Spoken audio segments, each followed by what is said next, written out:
Hi, welcome to Devika Ilangovan channel. இன்னைக்கு நம்மளுடைய சேனல்ல என்ன வீடியோ பார்க்க போறோம் அப்படின்றதுக்கு முன்னாடி உங்க எல்லாருக்குமே ஹாப்பி சண்டே. நீ கண்டிப்பா ஃபேமிலியோட டைம் வந்து ஸ்பெண்ட் பண்ணியிருப்பீங்க. இன்னைக்கு வந்து பாத்தீங்கன்னா எனக்கு ஃபுல் டே பயங்கர வேலையா தான் வந்து இருந்துச்சு. ஈவினிங் வந்து வீடியோ போடலாமா வேண்டாமா அப்படின்னு பயங்கரமா யோசிச்சுட்டே வந்து இருந்தேன். இருந்தாலும் நம்ம வேலையை கரெக்டா பார்க்கணும்ல. எல்லாருக்கும் வந்து லீவ் கிடைக்கும். பட் வந்து வீட்டில் இருக்கிற ஹவுஸ் ஒய்ஃபாக இருக்கட்டும் இல்லை ஒர்க் பண்ணுறவங்களுக்கா இருக்கட்டும் ஒரு நாளும் வந்து லீவ் அப்படின்றதெல்லாம் வந்து கிடையாது. நம்மளோட வேலையை வந்து பார்த்துட்டே தான் வந்து இருக்கோம். அதனால சரி நம்ம வேலையை நம்ம பார்ப்போம் அப்படின்றதுக்காக தான் நான் வீடியோஸ் எடுக்கிறதுக்கு வந்து இப்போ உட்காந்து வீடியோஸ் வந்து அப்லோட் வந்து பண்ணியிருக்கேன். இன்னைக்கு நம்மளுடைய தேவேஷ் புட்டிக்ல என்ன வீடியோ பற்றி உங்ககிட்ட ஷேர் பண்ணிக்க போகிறேன் அப்படின்னா இஎம்ஐ. கண்டிப்பா இந்த இஎம்ஐ பத்தி சொல்லியே வந்து ஆகணும். என்னோட லைஃப்ல இஎம்ஐ என்ன மாதிரியான ஒரு எக்ஸ்பீரியன்ஸ்லாம் வந்து கொடுத்துச்சு, நம்மளோட இஎம்ஐ வந்து பாத்தீங்கன்னா எப்படி சீக்கிரமா முடிக்கலாம் அப்படின்றத பத்தி தான் உங்ககிட்ட நான் வந்து ஷேர் பண்ணிக்கணும் அப்படின்னு சொல்லி நினைக்கிறேன். சில பேர் சொல்லுவாங்க இஎம்ஐல எந்த விஷயமே பண்ணாதீங்க அப்படின்னு சொல்லிட்டு. பட் என்னை பொறுத்த வரைக்கும் மேக்சிமம் மிடில் கிளாஸ் ஃபேமிலியில இருக்கவங்க எல்லாருமே இந்த இஎம்ஐ நம்பி நிறைய விஷயங்கள் வந்து பண்றோம். இது தப்பா சரியா அப்படின்னா நம்மளை நம்பி ஒருத்தங்க கடன் கொடுக்க யாருமே இல்லை அப்படின்னும் போது இந்த இஎம்ஐ நமக்கு நிறைய விதத்துல ரொம்ப ஹெல்ப்ஃபுல்லா வந்து இருக்கு. நான் என்னையும் சேர்த்துதான் வந்து சொல்றேன். ஏன்னா நாங்களுமே நிறைய இஎம்ஐல தான் வந்து எங்களோட லைஃபே ஓடிட்டு இருக்கு அப்படின்னு கண்டிப்பா வந்து சொல்லுவேன். நமக்கு ஒரு விஷயம் திடீர்னு தேவை அப்படின்னும் போது நம்மளால மொத்தமா கொடுத்து ஒரு பொருள் வந்து வாங்க முடியறது வந்து இல்லை. அதுக்காக நம்ம இஎம்ஐ வந்து போறோம். அது வந்து தப்பு கிடையாது. ஆனா அந்த இஎம்ஐயை நம்ம கரெக்டா வந்து எப்படி க்ளோஸ் பண்ணணும், எப்படி அதுல இருந்து ப்ராஃபிட் வந்து பண்ணிக்கலாம் அப்படின்றத பத்தி தான் இந்த வீடியோல உங்ககிட்ட நான் வந்து ஷேர் பண்ணிக்கணும் அப்படின்னு சொல்லி நினைக்கிறேன். அதுக்கு முன்னாடி உங்களுக்கு எக்ஸாம்பிள் சொல்லணும் அப்படின்னா இந்த வீடு ஆல்ரெடி நான் உங்ககிட்ட நிறைய வீடியோஸ்ல வந்து ஷேர் பண்ணியிருக்கேன். என்னோட எக்ஸ்பீரியன்ஸ்லாம் ஷேர் பண்றதுக்கான முக்கியமான ரீசன் என்ன அப்படின்னு பாத்தீங்கன்னா மேபி யாராவது ஒருத்தருக்கு இந்த வீடியோ ரொம்ப யூஸ்ஃபுல்லா இருக்கும் அப்படின்னு நினைச்சு நான் நிறைய விஷயங்கள் வந்து ஷேர் பண்ணியிருக்கேன். அதுல நம்மளுடைய சப்ஸ்கிரைபர்ஸ் வந்து அக்கா இந்த வீடு லோன் க்ளோஸ் பண்ணதை பத்தி நான் சொல்லியிருந்ததை கேட்டு நிறைய பேர் வந்து பாத்தீங்கன்னா வீடு லோன் க்ளோஸ் பண்ணிட்டேன் அப்படின்னு சொல்லிட்டு எனக்கு பர்சனலா நிறைய தேங்க்ஸ் சொன்னதும் சரி, நிறைய விஷயங்கள் வந்து என்கிட்ட ஷேர் பண்ணதுமே வந்து எனக்கு ரொம்ப ஹாப்பியா வந்து இருந்துச்சு. மேபி நம்மளுடைய புது சப்ஸ்கிரைபர்ஸ் நிறைய பேர் இருக்கீங்க, உங்களுக்கு ஒரு வேலை இது யூஸ் ஆகும் அப்படின்றதுனால தான் இந்த விஷயத்த நான் உங்களோட ஷேர் பண்ணிக்கணும் அப்படின்னு சொல்லி நினைக்கிறேன். நீங்க இஎம்ஐல இப்ப நான் வந்து வீடு வாங்கினது வந்து பாத்தீங்கன்னா இஎம்ஐல தான் வந்து வாங்கியிருந்தேன். ஏன்னா இந்த வீடோட விலை வந்து பாத்தீங்கன்னா 37 லட்சம் ரூபாய். எங்க கிட்ட அமௌண்ட் இருந்துச்சான்னு கேட்டீங்கன்னா கிடையாது. எங்க கிட்ட இருந்த மொத்த அமௌண்ட் வந்து பாத்தீங்கன்னா நகையெல்லாம் வச்சது போக ஒரு 8 லட்சம் ரூபாய் தான் எங்களோட கையில மொத்தமா வந்து இருந்த அமௌண்ட். மீதி ஃபுல்லாவே நாங்க லோன் தான் வந்து போயிருந்தோம். லோன் எல்லாம் வாங்காதீங்க, கடன் வாங்குறதா வந்து நல்ல விஷயம் கிடையாது அப்படியெல்லாம் நமக்கு நிறைய பேர் அட்வைஸ் பண்ணியிருந்தாலும் அந்த டைம்ல எனக்கு என்ன நம்பி கடன் கொடுக்கறதுக்கு யாருமே வந்து கிடையாது. அப்போ எனக்கு கடன் கொடுத்தது வந்து பாத்தீங்கன்னா பேங்க் தான். நாங்க லோன்ல தான் வந்து இஎம்ஐ போட்டு தான் வந்து பாத்தீங்கன்னா இந்த வீடே வந்து வாங்கியிருந்தோம். அந்த சுச்சுவேஷன்ல நாங்க லோன் வாங்கல அப்படின்னா கண்டிப்பா இந்த வீடை வந்து அந்த டைம்ல இந்த விலைக்கு வாங்கி இருக்க முடியுமான்னு கேட்டீங்கன்னா கண்டிப்பா வந்து கிடையாது. பட் நம்ம கடன் வாங்கிட்டோம், இதை வந்து வருஷம் ஃபுல்லா கட்டிக்கிட்டே இருக்கணும் அப்படின்னு நாங்க ஒரு நாளுமே வந்து யோசிச்சது வந்து கிடையாது. என்னோட டார்கெட்டா இருந்தது என்ன அப்படின்னு பாத்தீங்கன்னா இந்த வீட்டோட லோனை ஒரு 5 வருஷத்துக்குள்ள நம்ம கண்டிப்பா க்ளோஸ் பண்ணோம் அப்படின்னு சொல்லி நினைச்சிட்டே வந்து இருந்தேன். வீடு லோன் வந்து பாத்தீங்கன்னா கரெக்டா 1.5 வருஷத்துல வீட்டு லோன் வந்து க்ளோஸ் வந்து பண்ணிட்டேன். எப்படி பண்ணேன் அப்படின்றதையும் நான் ஆல்ரெடி சொல்லியிருக்கேன். இருந்தாலும் நம்மளோட புது சப்ஸ்கிரைபர்ஸ்க்காக இந்த விஷயத்தையும் ஷேர் பண்ணிக்கணும் அப்படின்னு நினைக்கிறேன். என்னோட இருந்த நகை எல்லாத்தையுமே நான் அடகு வச்சு அதுக்கப்புறம் வந்து பாத்தீங்கன்னா இந்த வீடு வந்து என்னோட பழைய லீஸ் அமௌண்ட் அதெல்லாம் போட்டுதான் இந்த வீடு வந்து வாங்கியிருந்தோம். நாங்க வந்து ஒரு 8 லட்சம் ரூபாய்க்கு என்னோட ஜுவல் எல்லாத்தையுமே என்னோட தாலி சரடு தவிர மற்றது எல்லாத்தையுமே நான் வந்து பாத்தீங்கன்னா வச்சுதான் வந்து இந்த வீட்டுக்கு வந்து அட்வான்ஸ் பே பண்றதா இருக்கட்டும், அதுக்கப்புறம் ரிஜிஸ்ட்ரேஷன் செலவா இருக்கட்டும் எல்லாமே நாங்க வந்து பண்ணோம். வெளியில யாருக்கிட்டையும் 1 ரூபா கூட கடன் வாங்காம என்னோட ஜுவல் எல்லாம் வச்சுதான் வந்து பண்ணியிருந்தோம். அப்போ எனக்கு என்ன தோணுச்சு அப்படின்னா ஜுவல் எல்லாம் வச்சுதானே வந்து பண்ணியிருந்தோம், 5 வருஷத்துக்குள்ள எப்படியாவது முடிக்கணும் அப்படின்னு நினைச்சேன். நான் வந்து ஒரு 1.5 வருஷத்துல இந்த 8 லட்சம் ரூபாய்க்கு வச்சிருந்த நகை எல்லாமே அவர் சம்பாதிக்கிறதும் சரி நான் சம்பாதிக்கிறதும் சரி நைட்டு பகலா தூங்காம அவ்வளோ கஷ்டப்பட்டு ஒரு ரூபாயா சேர்த்து அந்த ஜுவல் எல்லாத்தையுமே வந்து எடுத்து முடிச்சு அடுத்த செகண்ட் நான் யோசிச்சது என்ன அப்படின்னு பாத்தீங்கன்னா இந்த வீட்டு லோனை வந்து க்ளோஸ் பண்ணோம் அப்படின்னு. ஏன்னா இஎம்ஐ வாங்குறது வந்து தப்பு கிடையாது, இஎம்ஐல ஒரு விஷயம் பண்றது தப்பு கிடையாது.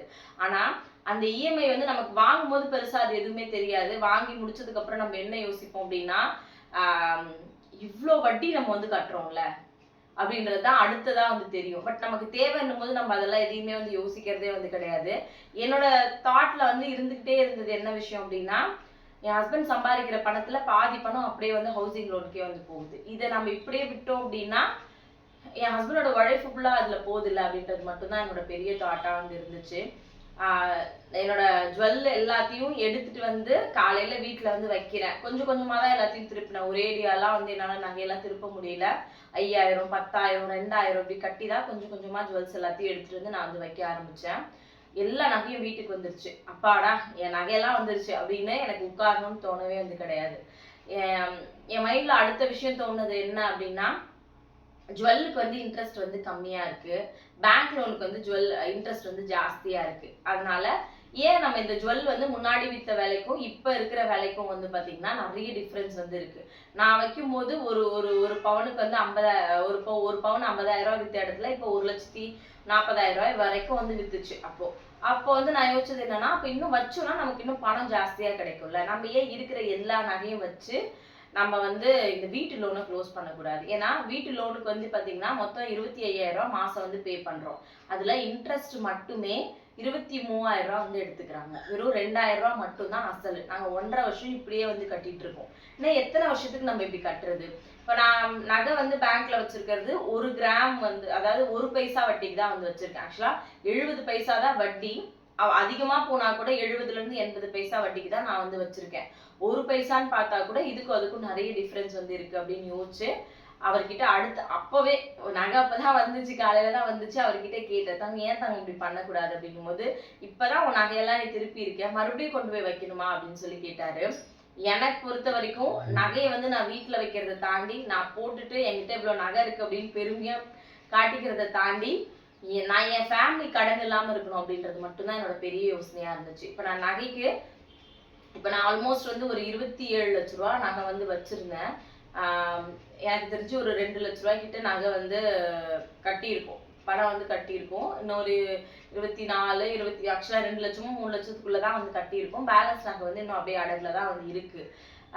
எனக்கு என்ன தோணுச்சு அப்படின்னா, இதுல வந்து இன்ட்ரெஸ்ட் ரொம்ப கம்மியா இருந்துச்சு எனக்கு. அப்போ இதுல வந்து நான் வந்து 5,000 ரூபான்றது வந்து 10,000 ரூபாயா கட்டினேன் அப்படின்னா எனக்கு மாசம் மாசம் இன்ட்ரெஸ்ட் வந்து கம்மியாயிட்டு வரும். பட் பேங்க்ல அந்த ஆப்ஷன் இருக்கான்னு கேட்டீங்கன்னா வந்து இல்ல.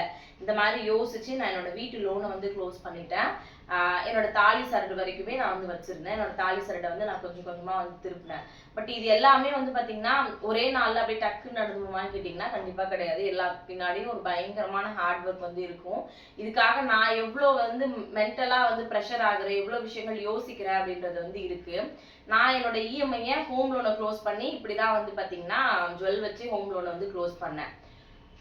நம்ம கடன் வாங்குறது தப்பு கிடையாது. அந்த கடனை எப்படி முடிக்கணும் அப்படின்றத வந்து நம்ம தான் வந்து யோசிக்கணும். என் ஹஸ்பண்ட் அடிக்கடி ஒரு விஷயம் சொல்லுவாரு, அன்னைக்கு நீ இப்படி சொல்லல, நீ இந்த விஷயத்த எனக்கு அந்த மாதிரி ஒரு தாட் வந்து வரவே இல்லை தங்கம். பட் நீ சொன்னதுனாலதான் இந்த ஜுவல்ல வச்சு திரும்ப வந்து நகையை வந்து க்ளோஸ் பண்ணோம், வீட்டு லோன் வந்து நம்ம க்ளோஸ் பண்ணோம். ஒரு வேளை நீ எனக்கு இதை சொல்லல அப்படின்னா இந்த லோன் வந்து க்ளோஸ் ஆயிருக்காது, நம்மளோட வீடு வந்து நமக்கு சொந்தமா இருக்காதுன்னு அடிக்கடி சொல்லிட்டே வந்து இருப்பாரு. எதுக்காக சொல்றேன்னா, வீட்டுல இருக்கிற ஆம்பளைங்களா இருக்கட்டும் சம்பாரிச்சு எவ்வளவு வேணா கொடுக்கலாம். ஆனா அந்த குடும்பத்துல என்ன மாதிரியான விஷயங்கள்லாம் பண்ணணும்னு பொறுப்பா யோசிக்கிறது ஆம்பளைய தாண்டி பொம்பளைங்கன்னு கண்டிப்பா நான் சொல்லுவேன். எந்த ஒரு வீட்டுல நிறைய வீட்டுல வந்து பாத்தீங்கன்னா ஹஸ்பண்ட் சம்பாரிச்சு கொடுப்பாரு. பட் சில பேரு அதை சரியா வந்து செலவு பண்றாங்களான்னு கேட்டீங்கன்னா கண்டிப்பா வந்து கிடையாது. அதை சரியா யூட்டிலைஸ் பண்ணி அடுத்தடுத்த விஷயங்கள் பண்றாங்களான்னு கேட்டீங்கன்னா இல்ல. பட் சில டைம்ல நம்மளோட வீடியோஸை பார்த்துட்டு நிறைய பேர் சொல்றது, அக்கா நான் இப்பெல்லாம் குழுக்கள் சீட்டு போட்டிருக்கேன், நான் வந்து பாத்தீங்கன்னா சேவிங்ஸ் வந்து ஸ்டார்ட் பண்ணி வந்து ஜுவல்லாம் வாங்குறதுக்கு ஒரு விஷயமும் வந்து பண்ண ஆரம்பிச்சிருக்கேன். இந்த மாதிரி நிறைய விஷயங்கள் சொல்லும் போது எனக்கு கேட்கறதுக்கு அவ்வளவு சந்தோஷமா வந்து இருக்கும். எனக்கு தெரிஞ்ச என்னோட பர்சனல் எக்ஸ்பீரியன்ஸை உங்ககிட்ட நான் வந்து ஷேர் பண்ணிக்கிறேன். மேபி அது உங்களுக்கு யூஸ்ஃபுல்லா இருந்துச்சு அப்படின்னா எனக்கு ரொம்ப அதை விட ஒரு பெரிய சந்தோஷம் கண்டிப்பா எதுவுமே கிடையாது.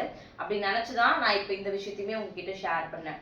நீங்க இஎம்ஐ முடிக்கணும் அப்படின்னு நினைக்கிறீங்க அப்படின்னா ஃபர்ஸ்ட் இஎம்ஐல எதுல அதிக வட்டி அப்படின்னு சொல்லி ஃபர்ஸ்ட் வந்து பாருங்க. அப்போ உங்ககிட்ட இருக்கிற அமௌண்ட்டை வச்சு எப்படி அதை க்ளோஸ் பண்ண முடியும் அப்படின்றத நீங்க யோசிக்க ஆரம்பிச்சீங்க அப்படின்னாலே உங்களோட இஎம்ஐ கடன் எல்லாமே சீக்கிரமா வந்து முடிய ஆரம்பிச்சிடும்.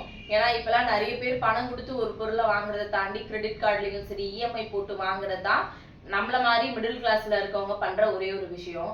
என்னோட வீட்டுல மிக்ஸி ரிப்பேர் ஆச்சு, கிரைண்டர் ரிப்பேர் ஆச்சு, என்னால் உடனே வந்து ஒரு 5000 கொடுத்து ஒரு 10,000 கொடுத்து நாளைக்கே போய் வாங்க முடியுமான்னு கேட்டிங்கன்னா என்னால் கண்டிப்பாக முடியாது. ஏன் அப்படின்னா என்னை சுற்றி நிறைய கமிட்மெண்ட் வந்து இருக்கு. இப்போ எனக்கு மாதம் வந்து நான் 10,000 ஒரு கிரைண்டர் வாங்குறேன் அப்படின்னா மாதம் 2,000 அப்படின்றது கண்ணுக்கு தெரியாமல் வந்து போயிடும்.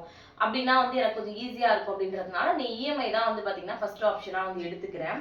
இது எல்லாத்தையும் தாண்டி இஎம்ஐயை எப்படி நம்ம ரொம்ப சீக்கிரமா க்ளோஸ் பண்ணலாம் அப்படின்றத பத்தி தான் இந்த வீடியோல உங்ககிட்ட நான் வந்து ஷேர் பண்ணிக்கணும்னு நினைக்கிறேன். அதுக்கு முன்னாடி இப்போ நான் சொல்லியிருந்த விஷயங்கள், இனிமே நான் சொல்ல போற விஷயங்கள் உங்களுக்கு யூஸ்ஃபுல்லா இருந்துச்சா இல்லையா அப்படின்றத மறக்காம கமெண்ட்ல வந்து சொல்லுங்க.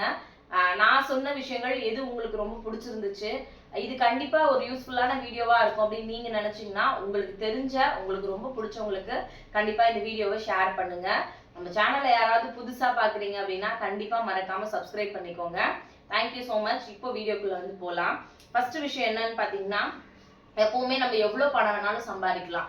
ஆனா நம்ம பண்ற செலவுக்கான விஷயங்கள் வந்து நமக்கு வந்து தெரியணும். அதாவது நம்மளோட வீட்டுல நம்ம எல்லாமே ரொம்ப யூஸ்ஃபுல்லான செலவு தான் பண்ணுவோமான்னு கேட்டீங்கன்னா கண்டிப்பா வந்து கிடையாது.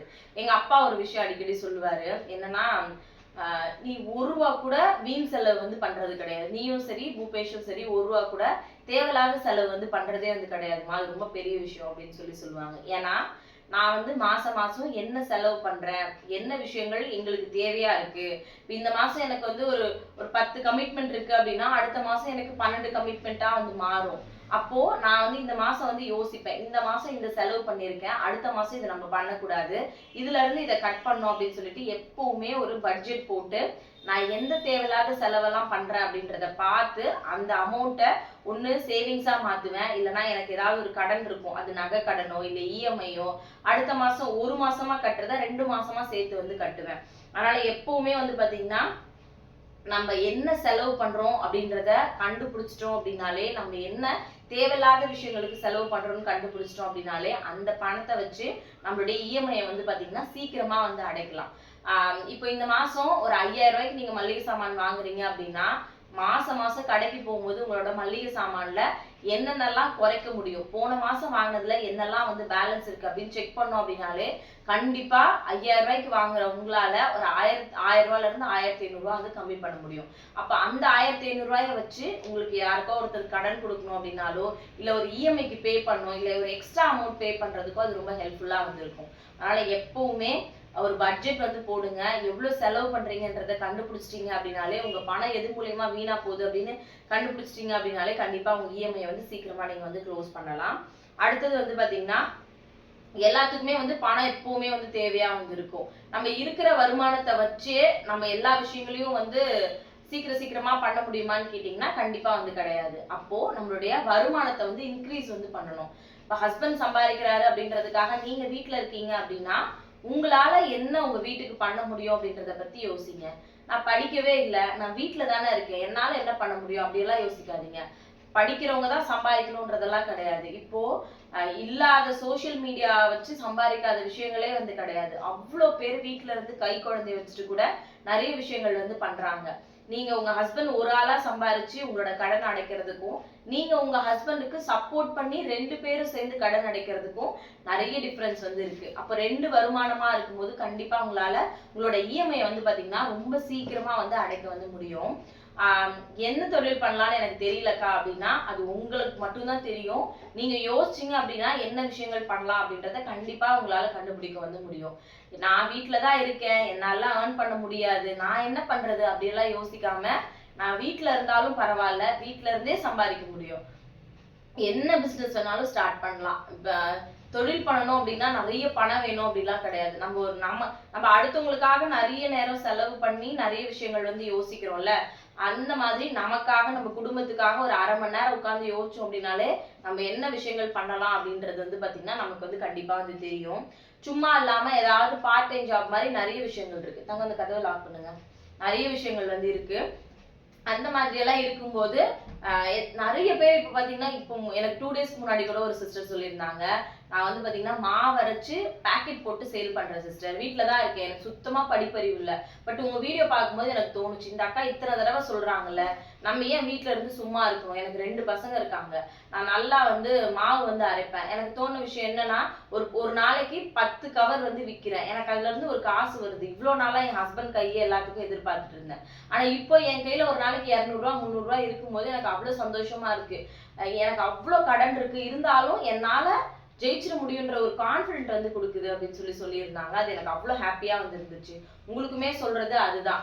நீங்க வீட்டுல இருக்க படிக்கல இதெல்லாம் காரணம் கிடையாது. நமக்கு நாமளே காரணம் சொல்லி நம்மளை அடக்கி வச்சுட்டே இருக்குமே தவிர, பண்ணணும்னு நினைக்கிறவங்க என்ன வேணாலும் வந்து பண்ணுவாங்க. அதனால கண்டிப்பா உங்க ஹஸ்பண்டுக்குன்னு இல்ல, உங்களுக்கு பினான்சியலாவே பணம் கொடுக்குற சப்போர்ட் வந்து வேற யாருமே கொடுக்க மாட்டாங்க. பணம் கொடுக்குற தைரியம் வந்து வேற எதுவுமே வந்து கொடுக்காது. அதனால நீங்களும் சேர்ந்து கொஞ்சம் உழைச்சிங்க அப்படின்னா உங்களோட இஎம்ஐ எல்லாம், உங்களோட கடன் எல்லாம் சீக்கிரமா வந்து அடைக்கலாம்.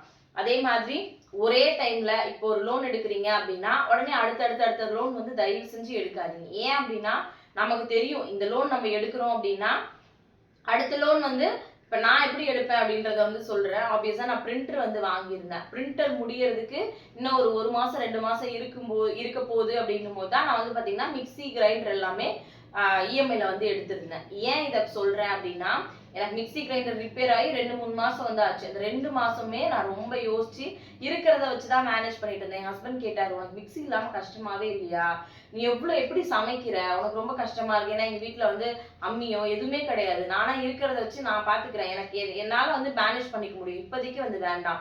ஏன்னா ஆல்ரெடி நமக்கு 3 இஎம்ஐ வந்து போயிட்டு இருக்கு, அதுல ஏதாவது ஒண்ணு குறைஞ்சது அப்படின்னா இதை வந்து வாங்கிக்கலாம் அப்படின்னு சொல்லி நான் சொல்லியிருந்தேன். எப்பவுமே கடன் இருக்கு அப்படின்னா அதை மேல மேல கடனா மாத்திட்டு போகாம, ஒரு கடன் முடிஞ்சதுக்கு அப்புறம் இன்னொரு கடன் வாங்குனீங்க அப்படின்னா உங்களுக்கு அது ரொம்ப ஈஸியா வந்து இருக்கும். ஏன்னா அப்பதான் நமக்கு யோசிக்கிறதுக்கான டைமுமே வந்து கிடைக்கும். நமக்கு நிறைய கடன் அதிகமாயிடுச்சு அப்படின்னா நம்மளால எதுவுமே யோசிக்க முடியாது, நம்ம ரொம்ப பிளாங்கா வந்து ஆயிடும். அதனால அந்த தப்பை எப்பவுமே இஎம்ஐ எடுக்கிறவங்க வந்து கண்டிப்பா வந்து பண்ணாதீங்க. அதே மாதிரி இப்போ ஏதாவது ஒரு போனஸ் அமௌண்ட் வருது, இல்லைன்னா வந்து பாத்தீங்கன்னா எக்ஸ்ட்ரா, நான் முன்னாடியே சொன்னேன்ல, போன மாசம் வந்து கரண்ட் பில் வந்து கட்டியிருப்பீங்க. இப்போ இல்லை இந்த மாசமே நீங்க கரண்ட் பில் வந்து ஒரு 5000 ரூபாய் கட்டியிருக்கீங்க அப்படின்னா அடுத்த மாசம் உங்களுக்கு கரண்ட் பில் வந்து கிடையாது. பட் அடுத்த மாசம் உங்களுக்கு ஏதோ ஒரு செலவு வந்துருதுன்னே வந்து வச்சுக்கோங்களேன். அதுக்கு அடுத்த மாசம் உங்களுக்கு கரண்ட் பில்லு, நான் 5000 ரூபாய் வந்த கரண்ட் பில் நம்ம என்ன யோசிப்போம், 5000 இந்த மாசம் வந்திருக்கு, இன்னும் ஆக்சுவலா ஒரு மாசம் கட்டி அடுத்த மாசம் விட்டு அதுக்கு அடுத்த மாசம் தான் நம்ம கரண்ட் பில் கட்டுவோம். இப்போ நம்ம ரொம்ப கான்சியஸா ஆகும்ல, ஐயோ லைட்டு தேவையில்லாம போடக்கூடாது, டிவி எக்ஸ்ட்ரா ஓடக்கூடாது, ஃபேன் ரொம்ப நேரம் ஓடக்கூடாது இப்படின்னு சொல்லிட்டு நம்ம ரொம்ப கான்சியஸா இருப்போம்.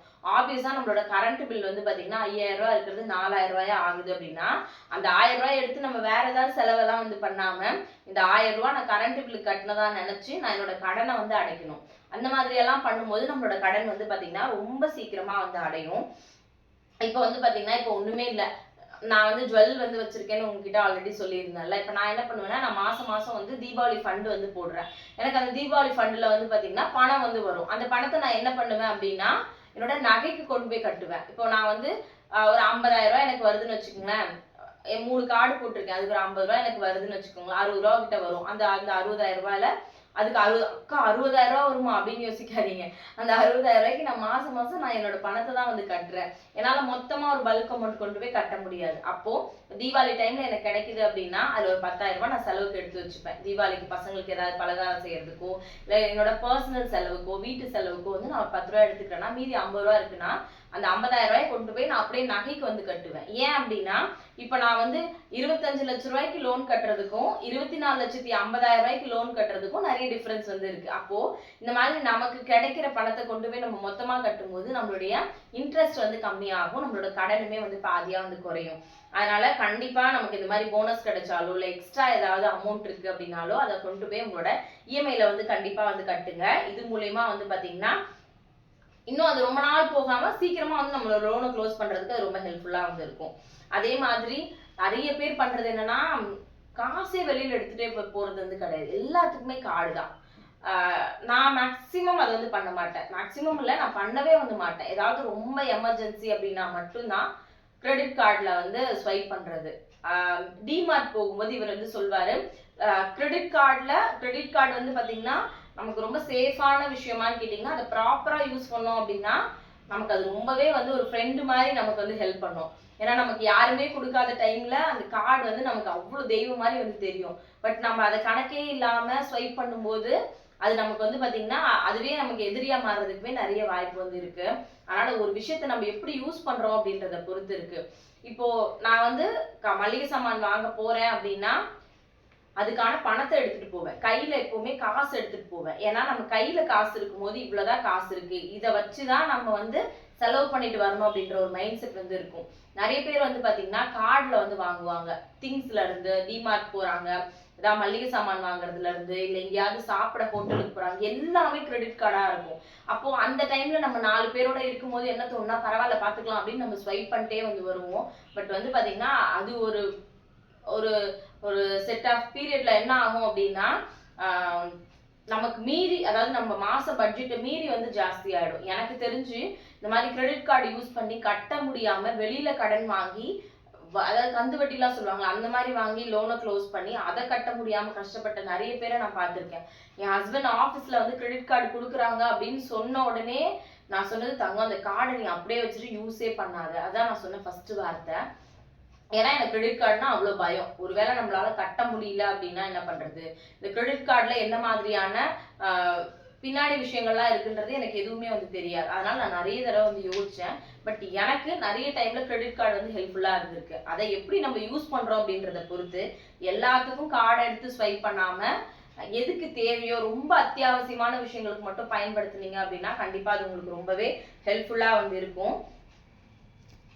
அது வந்து இன்ட்ரெஸ்ட் உங்களுக்கு இன்னும் ஜாஸ்தி பண்ணிக்காம உங்களை வந்து பாத்தீங்கன்னா ரொம்ப என்ன சொல்றது, உங்களுக்கு ரொம்ப சேஃபான ஒரு விஷயமா இருக்கும். பட் நீங்க அதை எப்படி யூஸ் பண்றீங்க அப்படின்றத பொறுத்துதான்.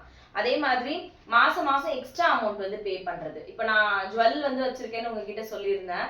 ஒரு 5 கார்டா போட்டு வச்சிருக்கேன், 25 லட்ச ரூபாய்க்கு வச்சிருக்கேன் அப்படின்னா எக்ஸ்ட்ரா அமௌண்ட் வந்து கட்டுறது. எக்ஸ்ட்ரா எப்படின்னா, இப்ப 4 கார்டுக்கு வந்து பாத்தீங்கன்னா 4 நகைச்சீட்டுக்கு வந்து பாத்தீங்கன்னா அதுக்கான இன்ட்ரெஸ்ட் எல்லாமே பே பண்ணிடுவேன். ஒரு 20,000 ரூபாய் பே பண்றேன்னு வச்சுக்கோங்களேன். 4 கார்டுக்கு 5 கார்டுக்குமே சேர்த்து 20,000 ரூபாய் வருது அப்படின்னா 5 கார்டுக்கும் இன்ட்ரெஸ்ட் வந்து பே பண்ணிடுவேன். பண்ணி முடிச்சுட்டு அந்த ஒரு கார்டு இப்போ வந்து 5 லட்ச ரூபாய்க்கு வச்சிருப்பேன், 8 லட்ச ரூபாய்க்கு வச்சிருப்பேன், இப்படி மாத்தி மாத்தி வந்து அமௌண்ட் வேரியேஷன் வந்து இருக்கும். அதுல எந்த அமௌண்ட் கம்மியா இருக்கோ அதுல ஒரு 5,000 ரூபாய் நான் ஜாஸ்தியா வந்து கட்டுவேன். இப்போ 25,000 ரூபாய் அப்படின்னா 20,000 ரூபாய் இன்ட்ரெஸ்ட் போச்சு அப்படின்னா ஒரு 5,000 ரூபாய் வந்து ஒரு நகைக்கு மட்டும் எக்ஸ்ட்ரா பே பண்ணுவேன். அப்போ அந்த நகைக்கு அடுத்த மாசம் வந்து பாத்தீங்கன்னா இன்ட்ரெஸ்ட் எனக்கு கொஞ்சம் கம்மியாகும். அதனால எப்பெல்லாம் பணம் கிடைக்குதோ அப்பெல்லாம் அந்த மாதிரி வந்து பண்ணும்போது நம்மளோட வட்டி வந்து பாத்தீங்கன்னா எப்பவுமே வந்து கம்மியா தான் வந்து இருக்கும். அதனால நம்மளோட லோனை சீக்கிரமா க்ளோஸ் பண்றதுக்கு அது ரொம்ப ஹெல்ப்ஃபுல்லா வந்து இருக்கும். அதே மாதிரி நம்மளோட இன்ட்ரெஸ்டையுமே வந்து இது பண்ணிக்கலாம். எப்பவுமே கடனோட வாழ்றதை விட கடன் இல்லாம வாழ்றத வந்து ஒரு ஒரு கோலா வந்து செட் பண்ணி வச்சுக்கோங்க. ஏன்னா நானுமே அதை தான் வந்து யோசிப்பேன். எப்பவுமே நம்ம கடனோட இல்லாம, கடன் இல்லாத ஒரு லைஃப் நமக்கு ரொம்ப நிம்மதியை வந்து கொடுக்கும்ல. இந்த ஒரு வீட்டு லோனை க்ளோஸ் பண்ணது எனக்கு வந்து பாத்தீங்கன்னா என் லைஃப்ல எதையோ பெருசா சாதிச்ச மாதிரி அப்படி ஒரு சந்தோஷம். ஏன் அப்படின்னா ஒரு வீடு இல்லாத கஷ்டம் என்னன்னு எனக்கு தெரியும். நார்மலா எல்லாரும் பேசும்போது இஎம்ஐல தானே லோன் போட்டு வாங்கியிருக்காங்க, பேங்க்ல போட்டு வாங்கியிருக்காங்க, இந்த வீட்டை இவங்க சீக்கிரமா வித்துருவாங்க, இவங்களால வந்து இஎம்ஐ எல்லாம் எத்தனை, நாங்க 25 வருஷத்துக்கு போட்டிருந்தோம், 25 வருஷத்துக்குலாம் இவன் எங்க இருந்து கட்ட முடியும், இவன் கட்டுற பணம் எங்க இருக்கு, இது எங்க இருக்குன்னு 1008 கேள்வி. இது எல்லாத்தையும் தாண்டி இருந்தது ஒரே ஒரு வைராக்கியம் மட்டும்தான். நம்ம இந்த வீட்டை கடன் இல்லாம நம்ம சொந்த வீடா சீக்கிரமா மாத்தணும் அப்படின்றது மட்டும்தான் என் மனசுல இருந்துச்சு. அது கடவுளோட ஆசீர்வாதத்தால நான் நல்லபடியா வந்து முடிச்சிட்டேன். ஜனவரி மாசம் பே பண்ணி முடிச்சேன். இப்ப ஆகஸ்ட் வந்து ஆயிடுச்சு. எனக்கு இருக்கிற அடுத்த பெரிய கோல் வந்து பாத்தீங்கன்னா நான் 25 லட்ச ரூபாய்க்கு நகை வந்து வச்சிருக்கேன். என் லைஃப்ல 25 லட்ச ரூபாய்லாம் நான் கண்ணால கூட பார்த்ததே கிடையாது. ஆனா நான் அதுக்காக நிறைய உழைக்கிறேன். அதுக்கான பலன் எனக்கு கிடைக்குதான்னு கேட்டீங்கன்னா, நான் உழைக்கிறதுல 1% கூட எனக்கு அதுக்கான பலன் வந்து கிடைக்கல. ஆனா ஒரு நாள் கண்டிப்பா வந்து கிடைக்கும். இந்த நகையையும் சீக்கிரமா வந்து என்னோட டார்கெட் என்னன்னா, இப்ப ஆல்மோஸ்ட் 7-8 மாசம் கிட்ட வந்து ஆயிடுச்சு. நாங்க ஜனவரியில வந்து நகை வச்சோம். ஆல்மோஸ்ட் வந்து வந்துருச்சு. இப்ப ஆகஸ்ட் வந்து வந்துருச்சு. அடுத்த வருஷம் ஆகஸ்டுக்குள்ள இந்த நகை எப்படியாவது எடுத்துடணும் அப்படின்னு நான் அதுக்காக நிறைய ஓடிக்கிட்டே இருக்கேன். ரொம்ப கஷ்டப்படுறேன். ஒரு செகண்ட் கூட வேஸ்ட் பண்றதே வந்து கிடையாது. ஏன்னா இது எல்லாமே நாளைக்கு என் பசங்களுக்கு வந்து சுமையா மாறிடக்கூடாது. நான் படுற கஷ்டம் எல்லாமே நாளைக்கு என் பசங்களுக்கு வந்து லைஃப்ல ஓகேடா, அம்மா நமக்காக ஒரு வீடு வாங்கி வச்சிருக்காங்க, நாளைக்கு என் பிள்ளைங்க படிக்கணும் அப்படின்னா கூட என்கிட்ட வந்து பணம் வந்து கிடையாது. எல்லாத்துக்குமே நம்பி இருக்கிறது நான் என்னோட நகையை மட்டும்தான். இப்ப இந்த நகையை நான் திருப்பி வச்சேன் அப்படின்னா தான் நாளைக்கு ஏதாவது ஒரு அவசரம் அப்படின்னா என் பசங்க படிப்புக்கு நான் வச்சு செலவு பண்றதுக்கு அது எனக்கு யூஸ்ஃபுல்லா வந்து இருக்கும்.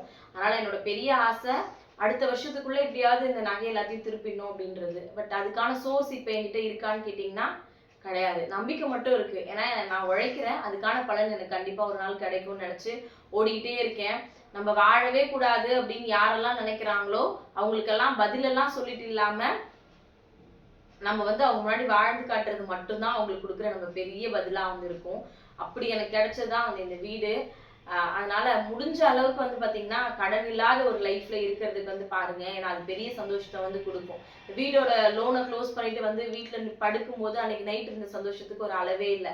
வீடு வாங்கின நாளை விட வீட்டோட கடன் அடைச்சிட்டு நான் வந்து அந்த வீட்டுல படுக்கும் போது இருந்த சந்தோஷத்துக்கு அளவே இல்லை அப்படிதான் சொல்லணும். கண்டிப்பா நீங்களும் உங்களோட லைஃப்ல கடனே இல்லாம ஒரு வாழ்க்கையை வாழணும்னு சொல்லிட்டு நானுமே உங்களுக்காக வேண்டிக்கிறேன். இந்த வீடியோ கண்டிப்பா உங்களுக்கு பிடிச்சிருக்கும் அப்படின்னு சொல்லி நம்புறேன். வீடியோ பிடிச்சிருந்துச்சா இல்லையா அப்படின்றத மறக்காம கமெண்ட்ல சொல்லிடுங்க. அப்படியே நாளைக்கு இன்னொரு வீடியோல பார்க்கலாம். தேங்க்யூ.